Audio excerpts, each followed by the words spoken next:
E aí pessoal, bom dia, tudo bom com vocês? Estou aqui aparecendo para vocês não esquecerem da minha cara, né? Faz tanto tempo que a gente não se vê que eu falei, deixa eu fazer essa apresentação dessa nova parte da matéria, falando aí pessoalmente com vocês.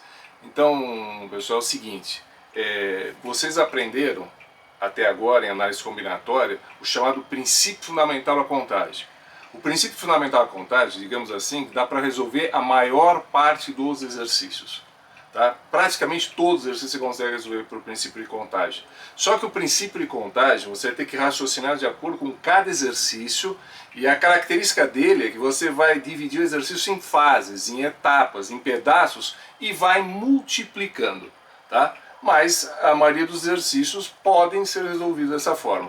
Agora, para facilitar um pouco, né, para deixar a coisa mais fácil, em algumas situações foram criadas algumas fórmulas que a gente vai classificá-las numa situação que a gente fala de fórmulas de agrupamento. O que quer dizer isso? Ao invés de eu pensar etapa por etapa, eu vou passar a pensar num conjunto. Então a primeira coisa é que todos os elementos que eu preciso trabalhar devem estar num único conjunto. E dentro desse conjunto eu posso trabalhar com todos os elementos ou alguns desses elementos. Essas fórmulas, elas são bastante úteis. Tem situações que ela fica até mais fácil. Mas o que é que acontece? Você vai ter uma coisa muito específica. Então, a fórmula de permutação, que nós vamos ver daqui a pouco, que é um tipo de agrupamento, só dá para ser usado em problemas que trabalham com permutação. A de arranjo, no que trabalha com arranjo, combinação, no que trabalha com combinação. Então elas são específicas.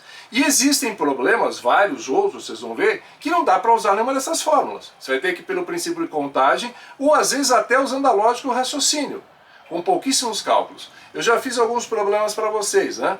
Então vocês viram que tem algumas situações, aqueles problemas que tinha que pintar aquelas bandeiras, pintar aquelas figuras, né, com as cores. Aquilo é raciocínio puro.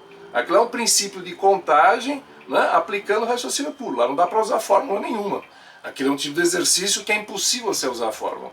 Agora, você vai ter outros que são possíveis, tá? Então o que a gente vai ver?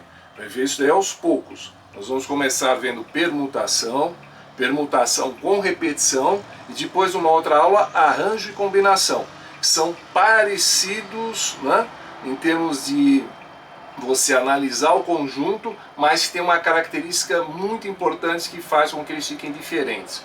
Eles só se assemelham em algumas situações. Então, a partir de agora, né, dessa aula de hoje, onde a gente vai lá sentar e eu vou mostrar para vocês alguns exemplos, eu sair daqui e vou para um outro ambiente, vocês vão ver o que a gente chama de permutação. Depois, numa outra aula, uma permutação com repetição, depois arranjo e combinação. Eu vou tentar fazer essa explicação para vocês da forma mais prática possível. Vai ficar até mais prático na classe, porque na classe eu não tenho tudo que eu tenho aqui para mostrar para vocês. Então vai ser uma forma diferente, bastante prática, eu acho que vai ficar fácil e vai ficar interessante. Tá? Então vamos lembrar, para pôr um ponto final nisso aqui. E para a gente sentar lá na mesa e mostrar para vocês o primeiro exemplo, que é a permutação. Princípio de contagem é importante? É o mais importante. É o que resolve quase tudo. Quase tudo dá para resolver o princípio de contagem. Agora, existem essas fórmulas que servem para facilitar, só que elas são específicas. Elas servem para aquele determinado caso. Tem horas que dá para optar entre o princípio de contagem e a fórmula? Sim, tem horas que vai dar para optar. Tem aluno que gosta de usar a fórmula, tem aluno que gosta de usar o princípio de contagem. Isso vai depender muito de cada um de vocês, tá certo? E essas fórmulas vão trabalhar com o quê? Com fatorial. Por isso que foi importante a gente aprender fatorial antes. Em todas essas fórmulas se trabalha com o cálculo fatorial, tá bom? Então aqui eu já dei essa introdução, vou lá sentar lá na mesa para mostrar para vocês os próximos exemplos. Falou, pessoal?